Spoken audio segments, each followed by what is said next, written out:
Government assistance, welfare, food stamps, whichever name you choose, these things gets frowned upon by many. Although it's there for the community to get a little kickback from all they put into it, when they need just a little bit of help to get back on their feet. Because let's be honest, everybody goes through a tough season sometimes. Although there is a quiet shame attached to pulling these things out at their cash register.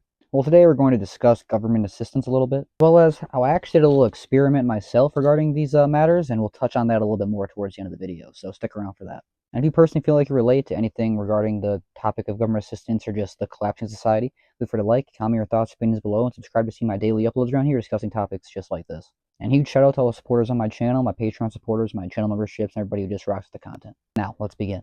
My rent is going up almost $300 a month, okay? I'm confused. I'm lost, dumbfounded. He said, I'm confused, I'm lost, I'm dumbfounded, all the above. But no, it's kind of crazy to think how that's how a lot of people feel when they get those rental increases. I myself experienced that in the past, and it can get wild. Everywhere in my city, everybody going up in apartments, okay? These are just one bedrooms. I pay $1,100 a month for one bedroom right now. Already if I overpriced. resign my lease, it'd be $1,300, okay? Not including maintenance fees, not including all the utilities and all that stuff. But all You see, when I first moved out of my parents' house and I moved into an apartment, I was so shook when everybody says, "Oh, this apartment's only $1,000 a month." Not to realize you move in, well, you have to pay the utilities, you have to eat every month, and you have to have bare minimum probably $200 in case anything happens, like car maintenance, transportation, something happens throughout your family, or need like an extra 50 to like $100.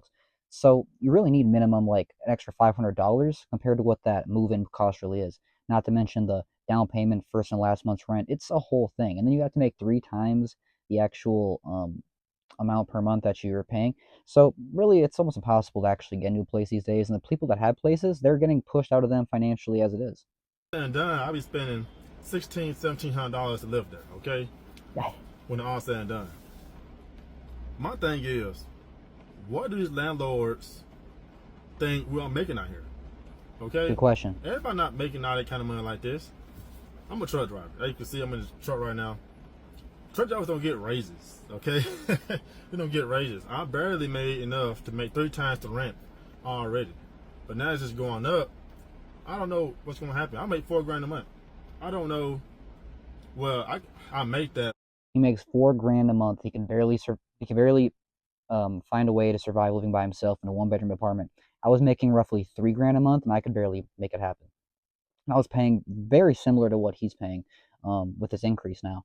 And yeah, it's if you're living in the cities, there's so many conveniences, but they make it so taxed that it's almost impossible to actually make it happen, unless you have like a bunch of people you're like living with, roommates, or living with family. But after taxes and all that, you know how that goes. It's about 36, something like that. I won't be able to afford that place anymore I live at right now. So I gotta move. I just quit my job. Okay. Yeah. I thought the job market looked pretty good. Wanted to take a swing at it myself. Yeah, just walked out of my boss's Oh boy, should we tell him? I think we'll figure it out soon enough. office. I said, I'm going to be handing in my 2 weeks. He said, no need, leave right now. What a nice guy. What a sweetheart. Yeah, you might be thinking, Andrew, why are you leaving? Weren't you having fun? I was having fun. You're right. And when I sent HR an email saying that I was leaving, did they just respond, okay? Yes. Did the one... Now, most jobs, they have more people than they know what to do with, and they get people coming in through the door like a rotating wheel ridiculously, so they don't really care if you come or leave, but he must not really have so much benefit to the organization in his workplace that they're just so willing to let him go. The HR said, okay. Not even a, thanks for your time here. Yeah, just okay. time I went to happy hour with my coworkers, they called me a bitch for not leaving my phone number on the bill for the waitress. Also true. We're here in workplace. I'm gonna miss corporate America. What's next for me? I mean, I don't have a plan. Okay, why is it that people who quit their jobs have absolutely no plan? I hope he has some savings. Does he live by himself? We don't really get any of these details here in this guy's story, but is it not bizarre that if you're gonna quit your job, maybe you should have at least a little bit of a plan, maybe some savings, some backup money. I don't know, like, come on now. He said he's free. Hey, he's free till the bills kick back in. So, I'm trying to leave UPS. I go to a job interview.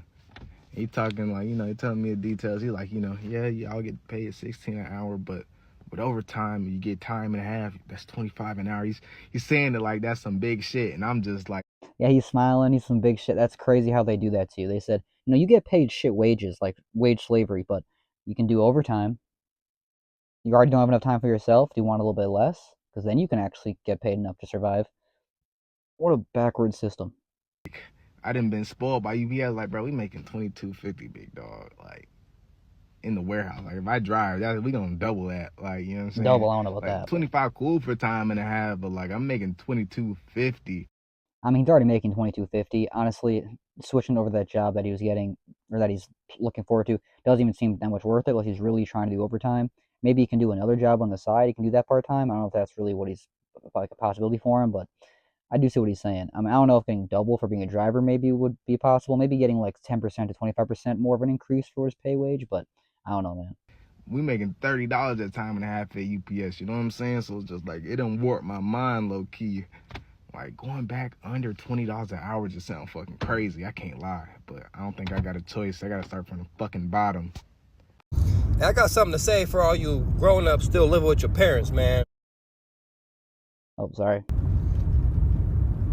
Don't move out. Alright? Stay there as long as you can. Do not move out. Yeah, this shit is a scam, folks. In America, they try to push you out of the nest as soon as you possibly can. You graduate high school, they want to put you into college, rack you up with debt, have you take on all these bills and do it all yourself. Maybe you'll have a couple different boyfriends, girlfriends that'll end up ruining your life and make you more financially in debt. Who knows? Give you some trauma. Either way. Then there's some people like this who back to the government assistance. We haven't really touched on that so much in the video. Now, a lot of these people probably know.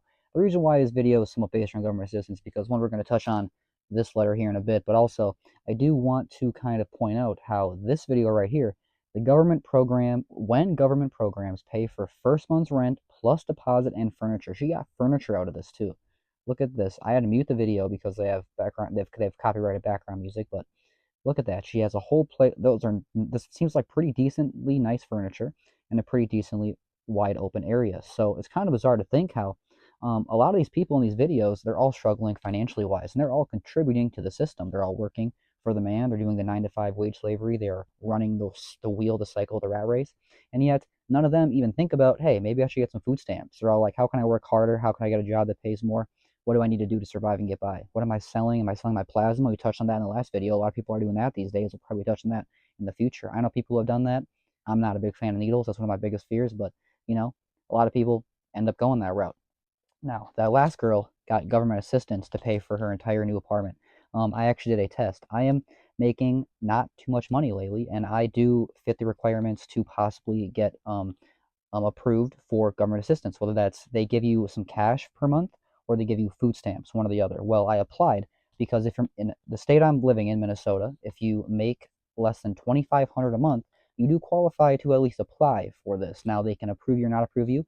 Then once they look through your application, they can give you a interview. I had my interview this morning, and now I have more details. I asked some questions where I can actually share what's going on around here. So, like I said, you need to make less than $2,500 per month to even qualify to apply for this. You can get a maximum of $200 cash, or you can get this. So you can get cash or food, or cash and food. You can get $200 maximum in cash or $200 maximum in food benefits. That's EBT, food stamps, all that yada yada. Now you can't get hot food with the food stamps. If anybody who's ever dealt with that knows that. But I got denied for the cash, but I really wanted to apply so I could get the interview to ask questions to see how it works to share with my videos. Also, I'm not making too much money right now, so I really could actually use some of the help if it was possible. But I got denied for the cash because apparently, if you work for yourself, if you are self-employed, you cannot register for that because technically I fall under self-employment, being I do content creation and a lot of different gig work apps. I get paid 1099s versus W2s, so technically I'm self-employed under that route. Like the IRS, like the tax man looks at me that way. So that didn't work. But the food stamps, I actually might be able to get something through that. So you could get possibly up to $200 through food stamps. Now, like I said in the beginning of this video in the intro, a lot of people have shames for this. There's a lot of shameful, it's like disgraceful to even talk about food stamps, getting help from the government. Guys, we are all pitching into this system. Now, it's like I've even said before, they really want you to reach out for help. and have to have a helping hand, so you are just continued to be locked in with the system. Now, I have nothing wrong with people who need help. Like I said, I'm not in the most flourishing time myself right now. I'm not making buku bucks a month. So like I said, I do qualify. I'm making less 2,500 bucks a month, just to give you an idea of what I'm making. But I do find this very interesting how that's actually quite a bit of money to make. If you I originally thought it used to be 1,700 a month maximum, but now it's 2,500 a month, at least in my state. So maybe check it out in your state. I feel like a lot of these people in this video, maybe even you yourself included, could definitely get some help by reaching out to these services like this. Did not take that much time. The interview was about 30 minutes. They did ask some questions that were, they do make you jump through some hurdles, but I think that's kind of reasonable because people always talk about people abusing these systems and getting more out of it than what they contribute. They do kind of question you. They do kind of give you a little bit of they do need to know everything about what you're making, your expenses, so you don't just get it without actually getting approved. Like you have to get approved a few different ways, and then it takes some time for it to even get processed. So anyway, I will keep you updated on that. If anybody's interested, feel free to DM me through my Patreon for $1 a month or my channel memberships for $3 a month. You can access these videos before they're accessible to the public. And I always reply to the comments down there if you guys have any questions. But anyway, I do appreciate you guys watching, and I would love to know your guys' thoughts, opinions regarding the government assistance, the food stamps. Do you guys know anybody who does this? Do you have any? Have you ever experienced this? Have you ever reached out for this type of thing? Or what is your opinion on it overall? So feel free to let me know all that down below in the comments. I'm excited. I'm hyped to read your guys' responses. So I will see you in the next one, and thank you for watching.